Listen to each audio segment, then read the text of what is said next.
Mr. Carter sat alone in his dimly lit living room, nursing a glass of whiskey.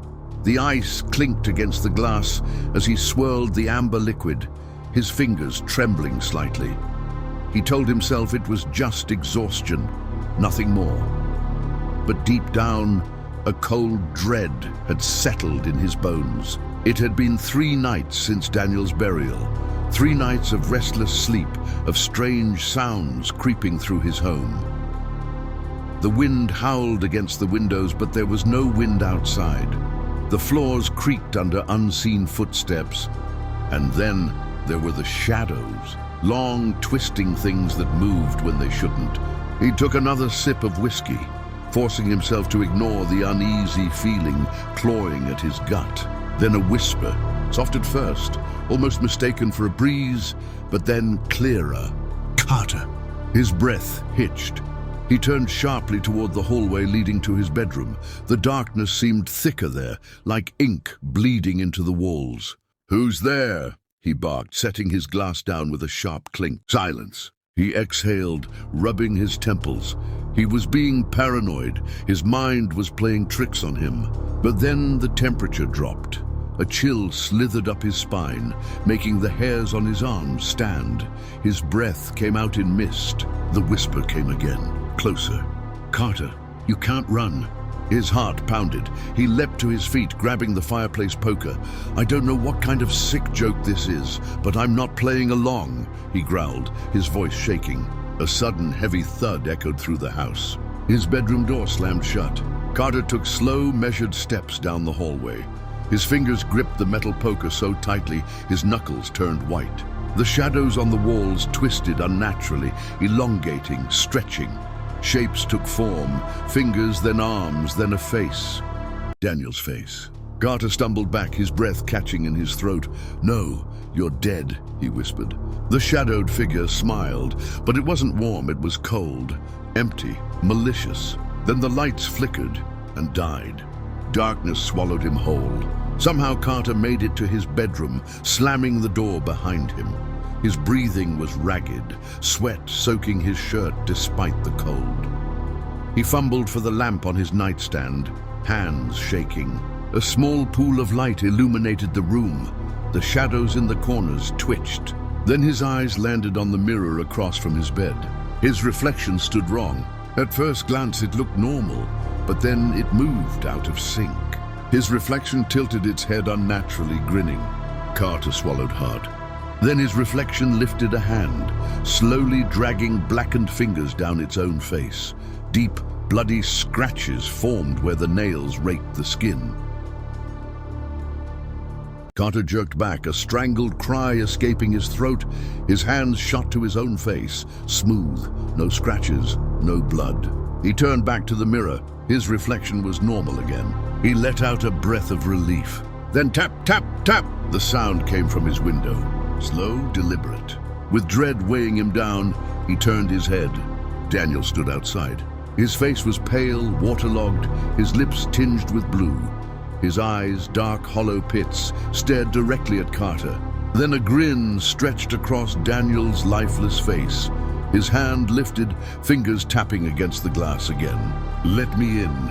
Carter staggered back, his stomach twisting with nausea. His chest tightened, his breaths shallow. "This isn't real," he whispered, gripping the poker like a lifeline. Daniel's grin widened. Then crack! A deep, jagged fracture split across the window pane. Carter bolted toward the door, but before he could turn the knob, the lights flickered violently. A guttural screech tore through the air, rattling the walls.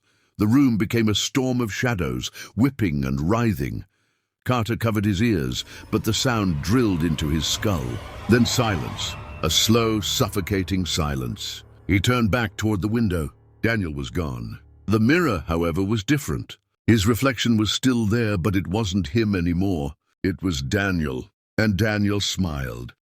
The next morning, Carter's house was eerily still. The front door stood ajar, creaking softly in the morning breeze. His living room was in shambles, whiskey glass shattered, furniture overturned. The hallway was covered in deep, jagged scratch marks, as if something had been clawing its way toward the bedroom.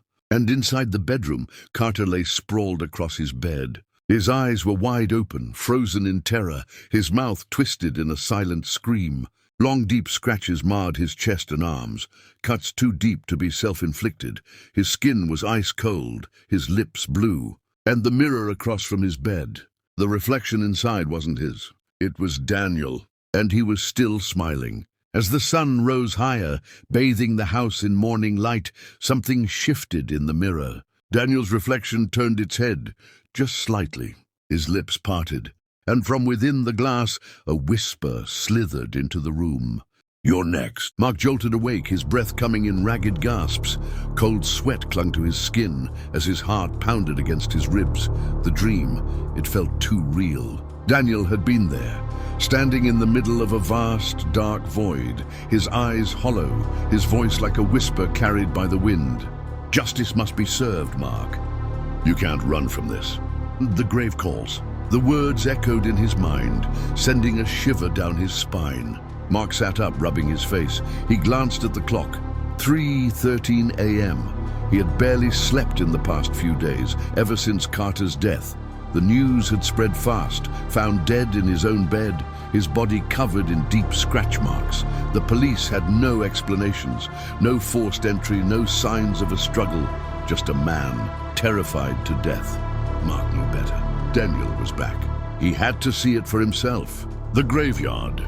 The cemetery was silent when Mark arrived. A cold wind whispered through the trees, rustling the dead leaves scattered across the ground. The place smelled of damp earth and decay. He hesitated at the entrance, gripping the metal gate. Every instinct told him to turn back, but Daniel's voice still lingered in his head. Taking a deep breath, he stepped forward. Row after row of tombstones stretched into the darkness, their inscriptions worn and faded. Mark's footsteps were the only sound, crunching against the gravel path. He moved toward the far end of the cemetery, where Daniel had been buried. Then he stopped. His blood ran cold. Footprints, fresh, deep imprints in the damp soil, leading away from Daniel's grave. Mark's breath hitched. He followed them, his hands clammy. They were barefoot. The prints were uneven, almost as if someone had been dragging their feet. The trail led toward the trees bordering the cemetery, but just before the last footprint, the trail stopped. No more prints, no sign of anyone leaving. It was as if whoever had walked had simply vanished.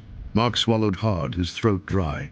The wind picked up, and for a moment he swore he heard something. Laughter, low, distorted, coming from all around him. A whisper brushed against his ear. "It's not over." Mark spun around, his heart slamming against his ribs. Nothing, just the silent graves, the wind, and the dark. He didn't stick around. The second morning, Mr. Adams sat on the edge of his bed, rubbing his temples. His head throbbed, exhaustion settling deep into his bones. He hadn't been sleeping well. None of them had. Carter's death had shaken them all. The way he had been found, mangled, his face twisted in horror, was something Adams couldn't shake from his mind. He grabbed his glass of water from the nightstand, taking a long sip. His hands trembled. He didn't want to admit it, but he was afraid. Something wasn't right. He set the glass down and climbed into bed, pulling the covers over himself. His eyes felt heavy, his body sinking into the mattress. He just needed to rest, to forget for a while. But sleep didn't bring peace. It brought terror. The room was dark when he woke up, but something was wrong. He couldn't move. His chest felt tight, as if an invisible weight was pressing down on him. His arms, his legs, completely frozen. Only his eyes could move, darting frantically around the room. Then he felt it, a presence. The air turned frigid, the temperature plummeting so fast he could see his breath mist in the air. A shadow slithered across the ceiling, stretching long, unnatural fingers. Something was in the room with him. His breath hitched as he felt the mattress dip beside him.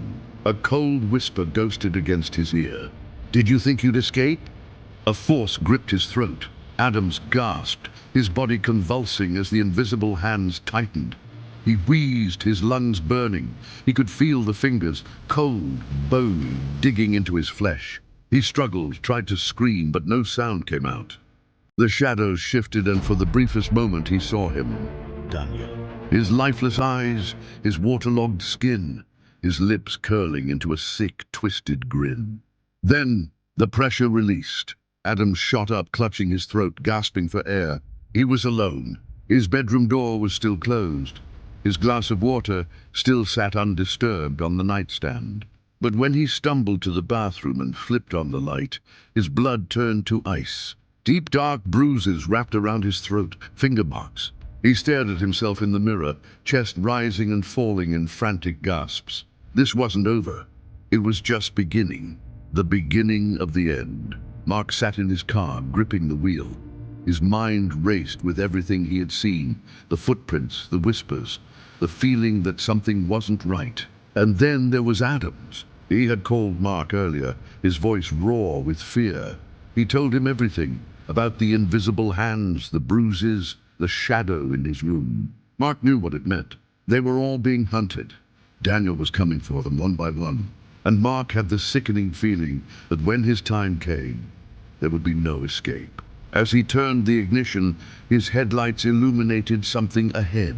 A figure standing at the edge of the graveyard, just beyond the reach of the light. Mark's heart stopped. It was Daniel, soaking wet, motionless, watching him.